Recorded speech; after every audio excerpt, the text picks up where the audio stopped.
Hello dear student, welcome to your channel science corridor. আজকে তোমাদের দশম শ্রেণীর মডেল অ্যাক্টিভিটি টাস্কের গণিতের পার্ট 1-এর অঙ্কগুলো সমাধান করব।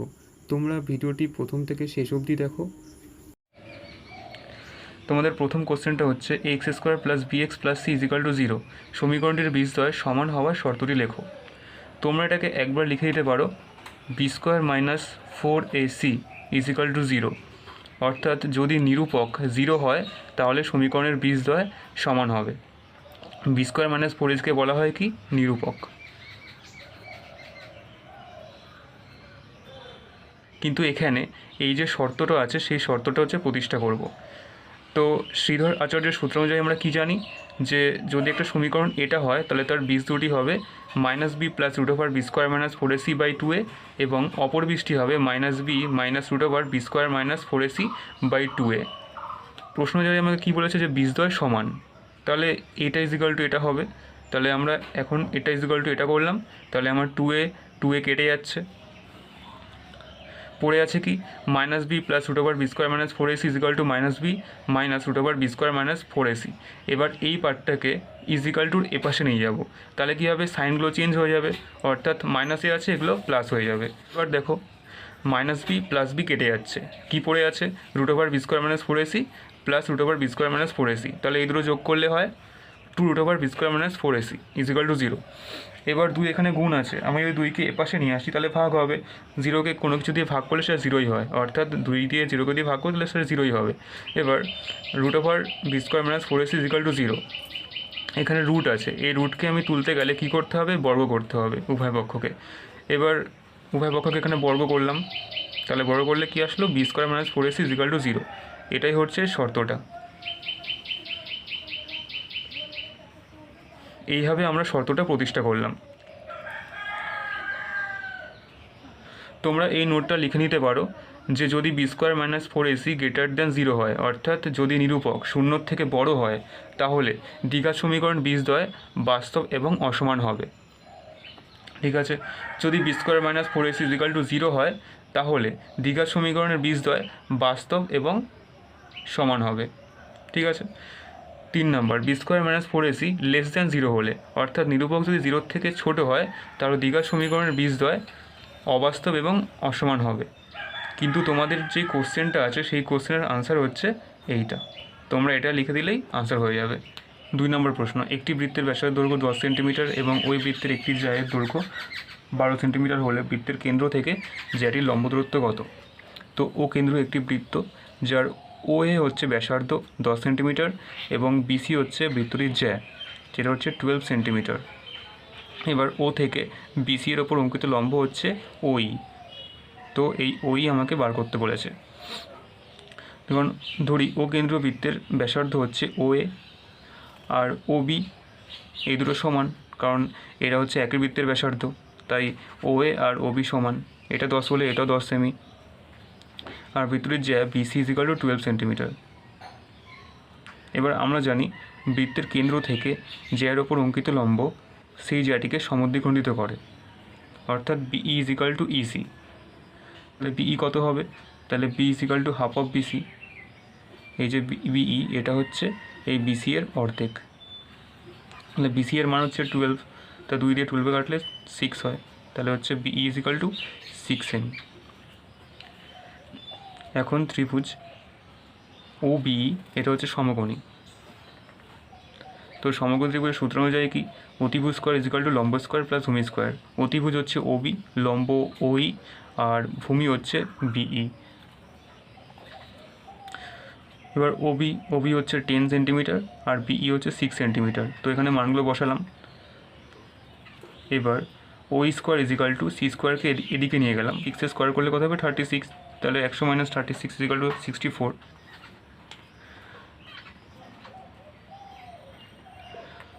64 হচ্ছে 8 স্কোয়ার। এবার দেখো পাওয়ার দুটির সমান, তাহলে কি হবে এই যে বেস আছে সেই বেস দুটিও সমান হয়ে যাবে, তাহলে O = 8। তাহলে বৃত্তের কেন্দ্র থেকে জ্যাটির ওপর লম্ব দূরত্ব 8 সেন্টিমিটার। 3 নম্বর প্রশ্ন, দুটি ঘনকের আয়তনের অনুপাত 1:8 হলে ঘনক দুটির সমতলের ক্ষেত্রফলের অনুপাত নির্ণয় করো। ঘনক দুটির আয়তনের অনুপাত মানে আমাকে আয়তনের অনুপাত দিয়ে দিয়েছে, কী বার করতে বলেছে? ঘনকের সমগ্র তলের ক্ষেত্রফলের অনুপাত। তো দেখো এখানে একটা ছোটো ঘনক এঁকেছি, এখানে একটা বড় ঘনক এঁকেছি। ছোটো ঘনকটির প্রত্যেকটি বাহুর দৈর্ঘ্য হচ্ছে এ একক আর বড়টির হচ্ছে বি একক। তাহলে এর আয়তন কত হবে? এর আয়তন হয়ে যাবে হচ্ছে এ কিউব ঘন একক। তাহলে বড় ঘনকটির আয়তন কত হবে? বি কিউব ঘন একক। এবার আমাদের এখানে বলেছে যে দুটি ঘনকের আয়তনের অনুপাত 1:8। তাহলে a cube by b cube equal to 1/8। এবার এই 1/8কে আমরা লিখতে পারি 1/2 এর কিউব, কারণ 8 হচ্ছে 2 এর কিউব। এবার দেখো এই পাওয়ার দুটি সেম হয়ে গেছে। সূচকের সূত্র অনুযায়ী পাওয়ার দুটি যদি সেম হয়ে যায় তাহলে বেস দুটোও সমান হবে। তাহলে এখান থেকে বি ইজিক্যাল টু 2a পাচ্ছি, কারণ বি ইন্টু 1 করলে বি হয় আর 2 ইন্টু এ করলে 2a, তাহলে বি ইজিক্যাল টু 2a। এবার বলেছে যে ঘনক দুটির সমতলের ক্ষেত্রফলের অনুপাত নির্ণয় করো। তাহলে প্রথমে এর সমতলের ক্ষেত্রফল বার করতে হবে। তো ঘনকের কটা তল থাকে? ছটা তল। একটা সামনের তল, একটা পেছনের তল, একটা এই সাইডের তল, একটা এই সাইড, একটা উপরে, একটা নিচে। তার মানে ছটা তল আছে। তাহলে একটা তলের ক্ষেত্রফল কত? একটা তলের ক্ষেত্রফল হচ্ছে এ স্কোয়ার। তাহলে সমতলের ক্ষেত্রফল কত? ছটা তলের ক্ষেত্রফল কত? 6a স্কোয়ার বর্গ একক। এটারও সেম, সমতলের ক্ষেত্রফল হবে 6b স্কোয়ার বর্গ একক। এবার অনুপাত করলে কী হবে? 6a স্কোয়ার অনুপাত 6b স্কোয়ার। তাহলে 6 কেটে যাচ্ছে, তাহলে a স্কোয়ার ইজ টু, এই বি এর জায়গায় আমি এখন কী লিখবো? 2a, কারণ আমি বি ইজিক্যাল টু 2a পেয়েছি। তাহলে 2a স্কোয়ার কত হবে? 4a square. তাহলে a স্কোয়ার কেটে গেল, তাহলে 1:4। তাহলে তাদের সমতলের ক্ষেত্রফলের অনুপাত কী হবে? 1:4। 4 নম্বর প্রশ্ন, 400 টাকার 2 বছরের সমূল চক্রবৃদ্ধি 441 টাকা হলে বার্ষিক শতকরা চক্রবৃদ্ধি সুদের হার কত? তো এখানে কী দিয়েছে? এখানে হচ্ছে আমার আসলটা দিয়ে দিয়েছে 400 টাকা, সময় দিয়ে দিয়েছে আমার 2 বছর, আর সমূল চক্রবৃদ্ধি অর্থাৎ সুদ আসল দিয়ে দিয়েছে 441 টাকা। তো আসল পি ইজিক্যাল টু 400 টাকা, সময় এন ইজিক্যাল টু 2 বছর, সমূল চক্রবৃদ্ধি 441 টাকা, আর ধরলাম চক্রবৃদ্ধি সুদের হার R%। এই R% আমাকে বার করতে হবে। তাহলে পি টাকার R% চক্রবৃদ্ধি সুদের হারে এন বছরের সমূল চক্রবৃদ্ধি কত হবে? P into 1 plus R/100⁴n। এটা হচ্ছে আমাদের ফর্মুলা চক্রবৃদ্ধি সুদের। তাহলে প্রশ্ন অনুসারে এটা ইজিক্যাল টু এই যে এইটা 441। তো এখন পি এর জায়গায় মান বসাবো। পি এর মান হচ্ছে 400, আর এন এর জায়গায় মান বসাবো 2, কারণ এন এর মান হচ্ছে 2। এখন 400 এখানে এর সাথে গুণ আছে, তাহলে এপাশে আসলে কী হবে? ভাগ। তাহলে 441/400। এবার 441, এই যে 441 সেটা হচ্ছে 21 স্কোয়ার, আর এই যে 400 সেটা হচ্ছে 20 স্কোয়ার। তাহলে লিখতে পারি 21/20 তার হোল স্কোয়ার। এবার সূচকের সূত্র অনুযায়ী যদি পাওয়ার দুটো সমান হয়ে যায় তাহলে এই যে বেস তারাও সমান হয়ে যাবে, অর্থাৎ 1 প্লাস R/100 ইজিক্যাল টু 21/20।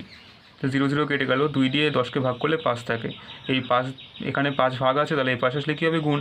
তাহলে 21-এর সাথে 5 গুণ হয়ে যাবে, তাহলে 5 একে 5, 5 গুণে 10, তাহলে 100 প্লাস R ইজিক্যাল টু 105। তাহলে R ইজিক্যাল টু এই 100 এদিকে আসলে মাইনাস হয়ে যাবে, তাহলে 105 মাইনাস 100 ইজিক্যাল টু 5, তাহলে R ইজিক্যাল টু 5%। তাহলে বার্ষিক শতকরা চক্রবৃদ্ধি সুদের হার 5%। 5 নম্বর প্রশ্ন, x12 y27 ক্রমিক সমানুপাতি হলে x এবং y এর মান নির্ণয় করো। তাহলে এরা হচ্ছে ক্রমিক সমানুপাতি। তাহলে ক্রমিক সমানুপাতি হলে কি হয়? x/12 is equal two 12/y is equal two y/27। অর্থাৎ যদি a b c d ক্রমিক সমানুপাতি হয় তাহলে a/b is equal two b/c is equal two c/d। তো এটার মতো করেই আমি এটা লিখলাম। এখন এই পার্টটা নিয়ে কাজ করব। তাহলে 12/y ইজিক্যাল টু y/27। তাহলে বজ্রগুণ করলে কী হয়? y square is equal to 12 × 27। তাহলে y স্কোয়ার করলে কী হয়? এগুলোকে আমি পুরো ভেঙে দিলাম, তাহলে এগুলো কী হয়ে যাচ্ছে? 2 স্কোয়ার 3 স্কোয়ার 3 স্কোয়ার। এবার এটাকে স্কোয়ার তুলতে হলে আমাকে এটাকেও স্কোয়ারে আনতে হবে, তা আমি স্কোয়ারে এটাকে এনে ফেলেছি। তাহলে y ইজিক্যাল টু 2 × 3 × 3। তো এটাকে এইভাবে না করে তোমরা এটাকে এইভাবে করতে পারো, y ইজিক্যাল টু √2 × 2 × 3 × 3 × 3 × 3 এটাও করতে পারো। এবার এখান থেকে রুট তুললে কী হবে, এই জোড়া জোড়া করে একটা একটা সংখ্যা চলে আসবে। তাহলে এই দুটো জোড়ার জন্য একটা 2 আসবে, এই দুটো 3-এর জন্য একটা 3 আসবে, এই দুটো 3-এর জন্য একটা 3 বেরোবে। এইভাবে তোমরা করতে পারো। তাহলে y = 18। এবার এইটা নেব, তাহলে x/12 = 12/y, x/12 = 12/y। এবার y আমরা কী পেয়েছি 18, তাহলে y এর মান হচ্ছে 18 পেয়েছি, তাহলে y এর মানটা এখানে বসালাম। আর যখন মানগুলো বসাবো তখন পাশে এই মানগুলো লিখে নিতে হবে যে y = 18।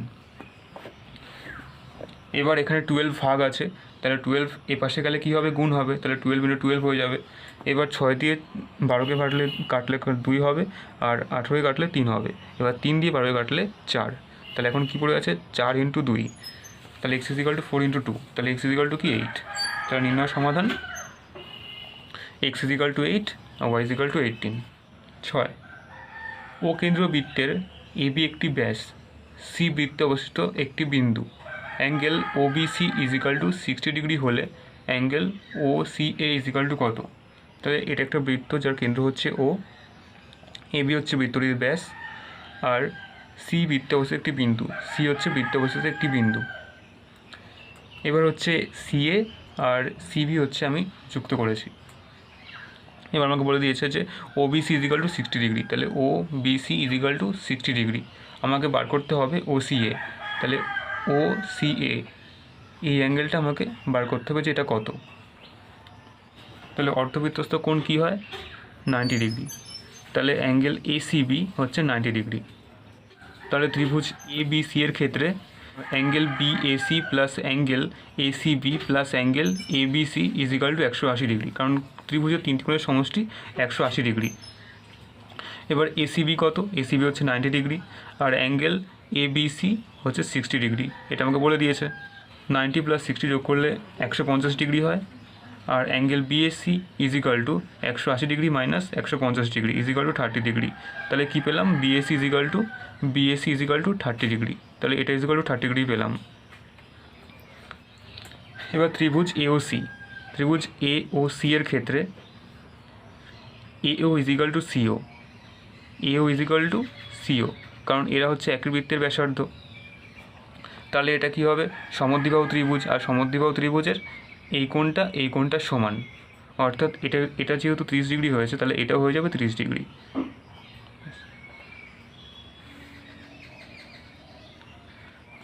7, একটি ঘনকের প্রতিটি ধারের দৈর্ঘ্য 50% বৃদ্ধি পেলে ঘনকটির সমগ্রতলের ক্ষেত্রফল শতকরা কত বৃদ্ধি হবে। অর্থাৎ এটা একটা ঘনক, এই ঘনকের প্রত্যেকটি বাহুর দৈর্ঘ্য 50% বৃদ্ধি করা হয়েছে। তার মানে যদি আমি এই ঘনকটার প্রত্যেকটি বাহু 100 একক ধরি, তাহলে বড় ঘনকটা কত হয়েছে, 150। তাহলে এর সমতলের ক্ষেত্রফল কত, এর একটি তলের ক্ষেত্রফল হচ্ছে 100 স্কোয়ার, তাহলে যে 6টা তল আছে, তাহলে সমতলের ক্ষেত্রফল কী হবে, 6 100 স্কোয়ার, এটা হলো। এবার বড় ঘনকটির সমতলের ক্ষেত্রফল কত, 150 তার স্কোয়ার হচ্ছে একটি তলের স্কোয়ার, তাহলে ওর 6টা তল আছে, তাহলে 6টা তলের স্কোয়ার কত, 6 × 150 তার স্কোয়ার, তাহলে এটা হলো। এবার ক্ষেত্রফল বৃদ্ধি কত পেল, এইটা মাইনাস এইটা, তাহলে ক্ষেত্রফল বৃদ্ধি হয়েছে 6 × 12500, এই ক্ষেত্রফলটা বৃদ্ধি হয়েছে। তাহলে এই যে ক্ষেত্রফলটা বৃদ্ধি হয়েছে, এ কার থেকে বৃদ্ধি পেয়েছে, আগে যেটা ছিল তার থেকে বৃদ্ধি পেয়েছে। তাহলে আমাকে কী পেয়েছে, শতকরা কত বৃদ্ধি, তাহলে আমাকে 100তে বার করতে হবে। এখন এই যে এইটা বৃদ্ধি পেয়েছে এই পরিমাণটা, তাহলে যেই পরিমাণটা বৃদ্ধি পাবে সেটা হচ্ছে ওপরে লিখবো, আর যার থেকে বৃদ্ধি হবে সেটা হচ্ছে নিচে লিখবো, ইন্টু 100। এবার 0 0 0 0 কেটে যাচ্ছে, এই 0 0-র সাথে এই 0 0 কাটছে, 6 দিয়ে 6 কেটে যাচ্ছে, তাহলে আমার থাকছে 125%, তাহলে তো শতকরা বৃদ্ধি 125%। 8, 2x + 1 + 3/2x + 1 = 4 সমাধান করতে বলেছে। এবার দেখো এখানে 2x + 1 আর এখানেও 2x + 1, এই দুটো সেম আছে, তাহলে এটাকে আমরা ফার্স্টে a ধরে নিই, তাহলে 2x + 1 = a। তাহলে এখন কি হবে, এর জায়গায় আমি a বসাবো, এখানেও a বসাবো, তাহলে a + 3/a = 4। তাহলে এটাকে ভগ্নাংশে যোগ করলে হয় a² + 3/a = 4।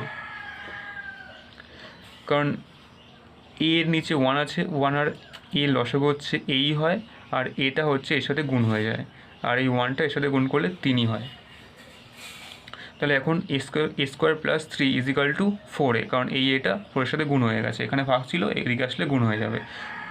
এবার 4a এদিকে আছে, এপাশে নিয়ে আসলাম, তাহলে a square minus 4a plus 3 equal to 0। এবার এটাকে মিডল টার্ম ফ্যাক্টর করতে হবে। মিডল টার্ম ফ্যাক্টর কী করে করতে হয়, এই যে সংখ্যাটা আছে ধ্রুবকটা, এই ধ্রুবককে এমন দুটি উৎপাদকে ভাঙতে হবে যাদের যোগফল হচ্ছে এর সহগ হবে। তাহলে এখানে কি আছে 4, তাহলে 3কে এমন দুটি উৎপাদকে ভাঙতে হবে যাদের যোগফল হচ্ছে 4 হয়। তা 3-এর উৎপাদক কী হয়, 3কে ভাঙলে হচ্ছে আমরা 3 এককে 3ই পাই। এবার দেখো 3 আর 1 যোগ করলে 4 হয়, তাহলে 4 জায়গায় এখন কী লিখবো, 3 + 1। এবার এখানে এ আছে, মাইনাস এ হচ্ছে গুণ হবে, তাহলে এ স্কোয়ার মাইনাস 3a, আর এখানে minus A plus 3 equal to 0। এবার এর থেকে কী কমন যায়, এ কমন যায়, তাহলে a মাইনাস 3, এর থেকে কী কমন নেবো, -1, তাহলে a মাইনাস 3 ইজিক্যাল টু 0 হলো। এবার এটার থেকে কী কমন যায়, a মাইনাস 3 কমন যায়, এখানেও a মাইনাস 3 আছে, এখানেও a মাইনাস 3 আছে, তাহলে a মাইনাস 3 কমন যায়, তাহলে a মাইনাস 3 হলো, ইন্টু কী হলো, a মাইনাস 1, এটা পড়ে আছে। তাহলে এখন কি পাচ্ছি, এখন a মাইনাস 3 ইজিক্যাল টু 0। যদি দুটি সংখ্যার গুণফল 0 হয় তাহলে সংখ্যা দুটিও 0 হয়, তাহলে a মাইনাস 3 ইজিক্যাল টু 0, তাহলে a ইজিক্যাল টু 3। এদিকে a মাইনাস 1 ইজিক্যাল টু 0, তাহলে a ইজিক্যাল টু 1। এবার এখানে কিন্তু আমরা a এর মান পেয়েছি, আমাকে বার করতে হবে x এর মান। তাহলে আমরা কী ধরেছিলাম, ধরেছিলাম হচ্ছে 2x প্লাস 1। এখন এই এর জায়গায় 2x প্লাস 1 দেবো, তাহলে 2x প্লাস 1 ইজিক্যাল টু 1, তাহলে 2x ইজিক্যাল টু প্লাস 1 এদিকে আসলে -1 হয়ে যাবে, তাহলে 2x ইজিক্যাল টু 0, তাহলে x ইজিক্যাল টু 0, এটা একটা হলো। আর একটা কী আছে, a ইজিক্যাল টু 3, তাহলে এর জায়গায় কী লিখবো, 2x প্লাস 1 ইজিক্যাল টু 3, তাহলে 2x ইজিক্যাল টু 3 প্লাস 1 আছে, এদিকে আসলে -1, তাহলে 3 থেকে 1 বাদ দিলে আমার 2 হয়, এই 2 কেটে গেলে 1 হয়, তাহলে x ইজিক্যাল টু 1। তাহলে নির্ণয় সমাধান x is equal to 0, x is equal to 1। আশা করি তোমরা সবাই বুঝতে পেরেছো। ভিডিওটি ভালো লাগলে অবশ্যই লাইক করো, কমেন্ট করে জানিও কেমন লেগেছে, বন্ধুদের সাথে শেয়ার করে দিও। চ্যানেলে নতুন হয়ে থাকলে তোমরা অবশ্যই চ্যানেলটিকে সাবস্ক্রাইব করে পাশে থাকা বেল আইকন বাটনটি প্রেস করে অল করে দিও।